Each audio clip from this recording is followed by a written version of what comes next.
Avec Florent Gautreau et Ali Benarbia avec vous également au 32-16. En vous attendant quelques instants pour le quiz de l'after, vous choisirez Ali Benarbia ou Florent Gautreau dans votre équipe. C'est facile. Mais avant, c'est l'after story. Vous savez, c'est l'une des nouveautés de la rentrée. Voilà, chaque jour on vous fait découvrir une histoire liée au football. Ça fait pas on vient enrichir votre culture foot. Ah, tout à fait. Et Ça toi, nous plaît. Hein? Ça nous plaît. Ouais, bien sûr que ça nous plaît. Dieu sait que Flo a de la culture foot. Ali Benarbia Oui, aussi. mais là, je crois que l'histoire, je la connais pas en plus. Enfin, C'est vrai? Je la connais mal, disons. On va l'écouter. Alors moi je voulais pas, c'est Jérôme Thomas, le producteur de l'émission, qui a voulu que je le raconte parce C'est que pas quand je l'ai une, raconté, il était comme un ouf. Histoire bretonne. Non, c'est une histoire portugaise du coup. Ah, c'est le Nice-Na portugais. Ah. Tu la veux l'after story? Allez, on y va. Eh ben on y va.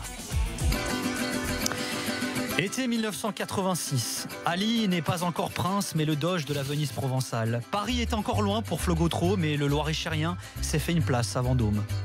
Ta ville de naissance, je crois. 186. C'est absolument ça. Je suis en partance pour Tours. Déjà. Ouais, selon mes informations, t'es encore à Vendôme, ok? Le Mexique s'apprête à accueillir une nouvelle Coupe du Monde. Ah, j'allais oublier. Le Stade Rennais, 13e de Division 1, bien pour un alors promu.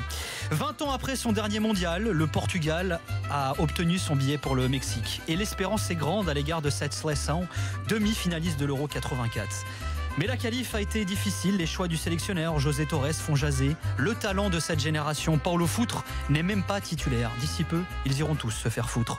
Pour rallier l'Amérique centrale, la Fédé opte pour un trajet faisant escale à Francfort puis à Dallas. Prends ça EasyJet. En cas d'utilisation des toboggans, laissez tous vos bagages à bord.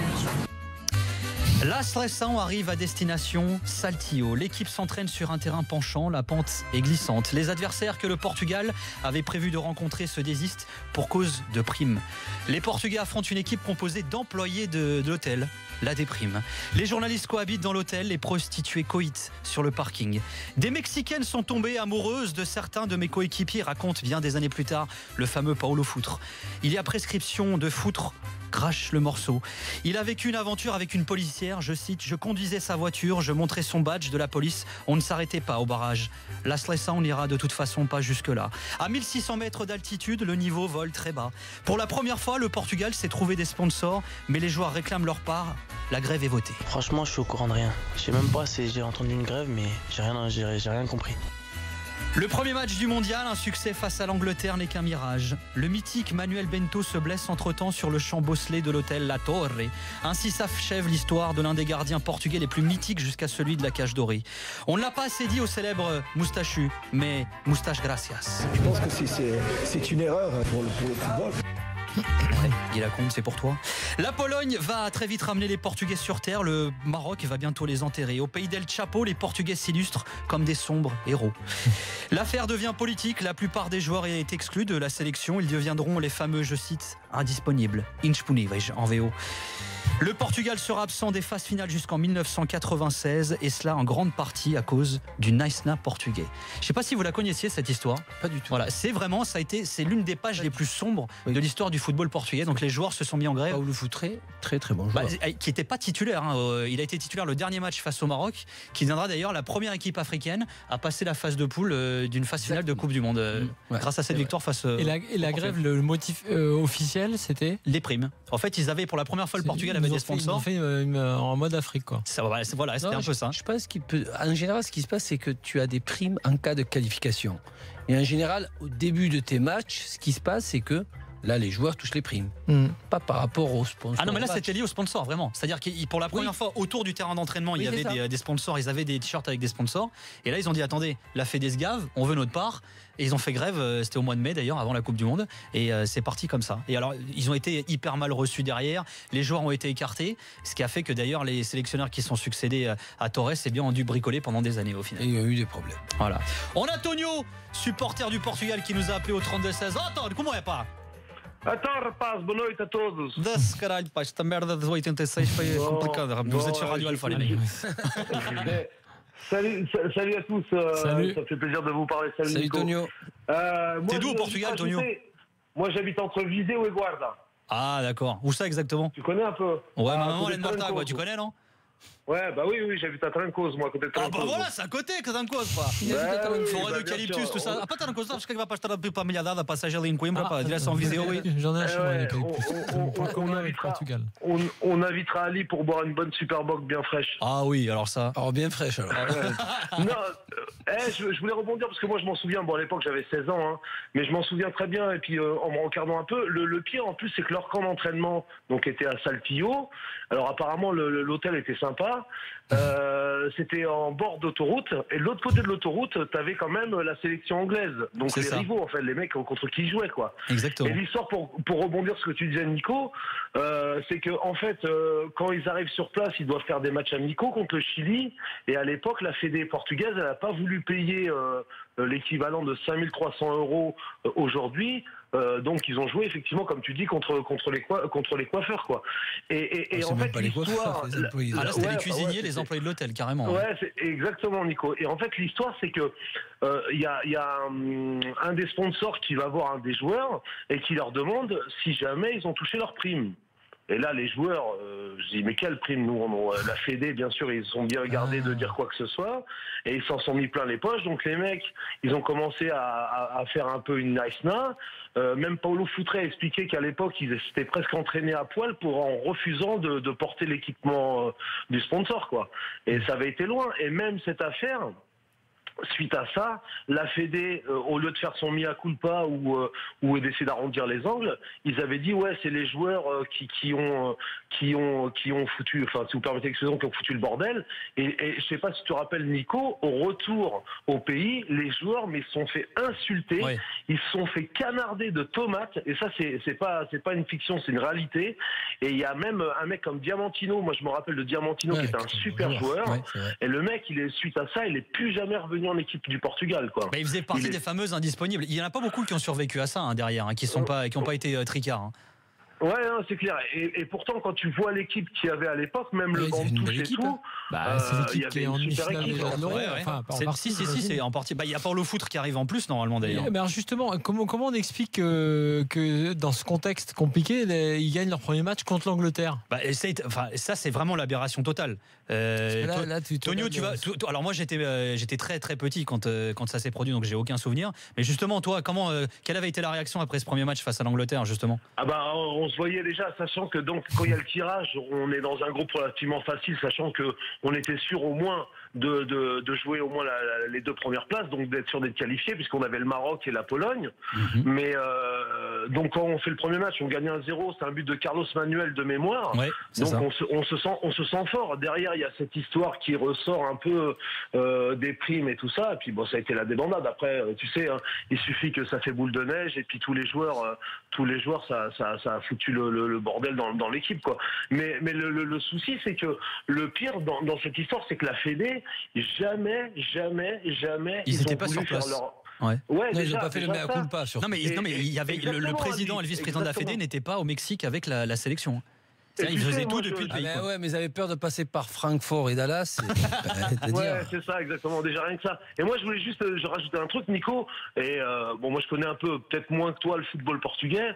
Mais on parle comment dire, il y a des trucs en France, mais au Portugal, de la corruption, des magouilles et tout. Mais j'ai envie de te dire, malheureusement, ça continue en plus. Donc oui, mais c'est dommage. Parce que on a un des meilleurs joueurs du monde, on a pratiquement les meilleurs entraîneurs, et tu t'aperçois qu'on n'arrive pas à un petit pays de 11 millions d'habitants. On est vraiment. Et puis le problème, c'est que cette histoire, en fait, l'histoire, elle a été, c'est que la Fédé, tout l'argent qu'ont touché des sponsors, ils se sont mis plein les poches. C'était le père, la mère, le frère, l'oncle, le grand-père, tout le monde s'en met plein la poche. Et puis les joueurs qui, eux, devaient recevoir un minimum d'argent, mais ils ont jamais rien eu. Et puis après, voilà, ça a fait le nice-na portugais, quoi. Tiens, Tonio, t'es supporter de qui au Portugal, toi? Os Encarnados. Donc le Benfica, voilà, qu'on appelle les Encarnados, voilà. C'est son nom, les Encarnados, couleur chair, ça veut dire. Ah. Ouais, c'est ça, ouais. Pourquoi couleur chair? Alors parce que sous la dictature Salazar, le mot rouge était trop connoté communiste, et donc le nom a été changé pour que en Encarnados, voilà. C'est ça. Pour pas que ça fasse trop. Si je peux faire une parenthèse par rapport à l'OM. rien à voir. Alors, tu passes du coq à l'âne, là, mon pote.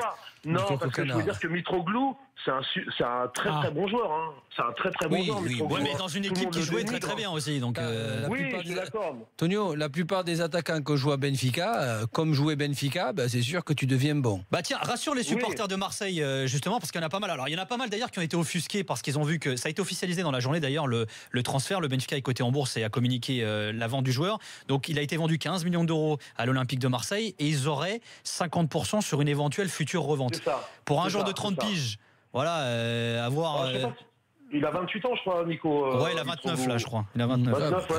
Non, c'est un bon joueur. Hein. C'est un mec qui plante ses 15 buts par saison. Hein. Moi, je sais qu'il a joué 4 ans au Benfica.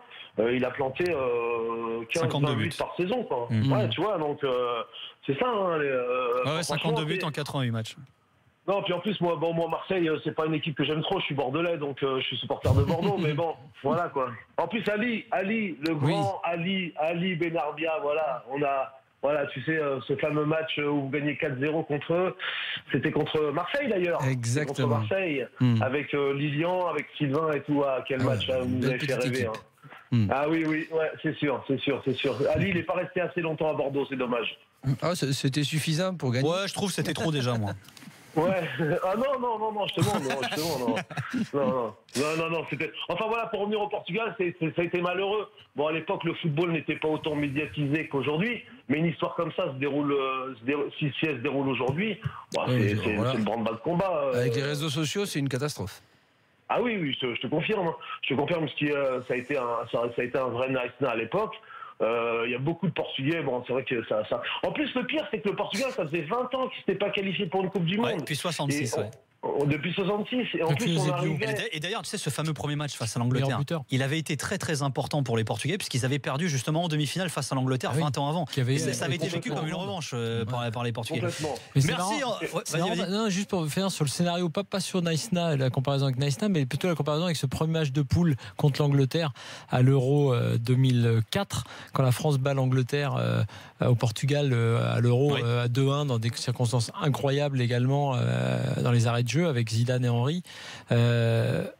À l'époque, on était aveuglé par cette première victoire, comme là, un peu comme ce que disait Tonio, en disant derrière, tu te dis au moins tu es dans les deux sûrs, tu vas sortir.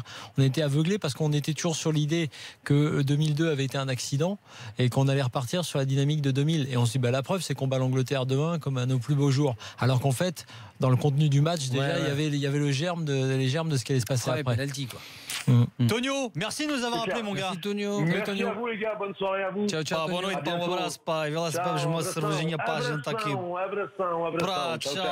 Ciao, papa. Merci, obrigado, Tonio. Tiens, une info qui est tombée dans la journée également, auquel vous ne le sauriez pas, vous habiteriez sur une autre planète. L'UEFA ouvre une enquête sur le mercato du Paris Saint-Germain. L'UEFA a ouvert une enquête formelle sur le Paris Saint-Germain dans le cadre du fair play financier. Alors l'enquête portera sur la conformité du club avec l'exigence de l'équilibre financier, en particulier à la lumière de son activité de transfert récente. Je cite donc l'UEFA. Alors le PSG qui a réagi par communiqué de presse sur son site internet, qui prend acte de la décision. Le club est surpris d'une telle démarche, peut-on lire. Le club est très confiant dans sa capacité à démontrer qu'il respectera parfaitement les règles du fair play financier au titre de l'exercice 2017-2018. Alors le PSG qui précise encore, le 31 août, la direction générale du club a de nouveau échangé avec la direction du fair play financier de l'UEFA pour détailler en toute transparence la manière dont l'opération avec l'AS Monaco sera intégrée dès cette saison dans les comptes du club. Donc visiblement le PSG se veut confiant. Après je lis que Di Maria qui s'était mis d'accord au niveau salarial n'irait pas au Barça.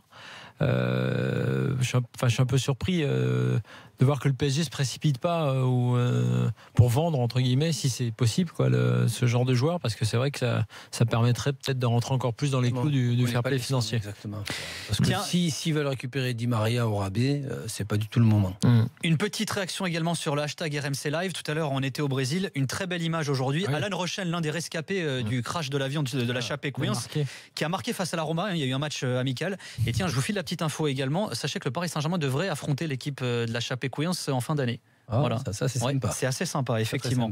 On se retrouve dans quelques instants avec le quiz de l'after. Appelez-nous au 32-16 et choisissez votre camp. Gautreau, Benarbia. La réponse, c'est tout de suite dans l'after.